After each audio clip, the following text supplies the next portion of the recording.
آیا کله دې هڅه کړې چې یو څه خپل ژوند ته راجلب کړې خو بیا دې فکر کړی وي چې نه راځي؟ نو زه په همدې نن ویډیو کې درته وایم چې ته څه غلطي لرې. په اصل کې ته هغه څه نه ترلاسه کوې چې یوازې یې هیله لرې. ته هغه څه ترلاسه کوې چې ځان ورته چمتو کوې. د خلکو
او ویره هغه څه دي چې د نعمتونو او د فرصتونو مخه نیسي.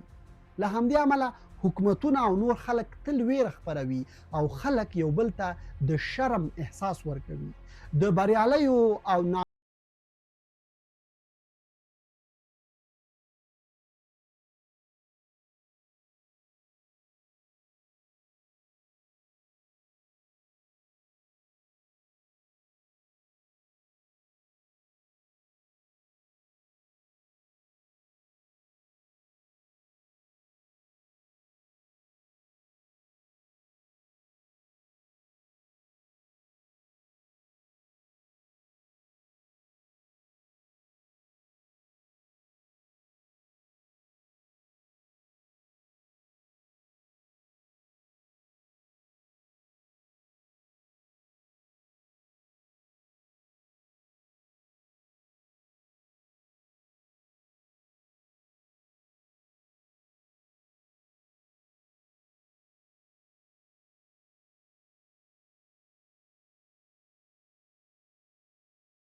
خیال وساتي. ډرامې او ناوړه احساسات درکوي. هغوی پرله پسې ستاسې ذهن له منفیاتو څخه ډکوي څو تاسې له خپل اصلي هدف او معنوي اړیکې څخه لرې پاتې کړي.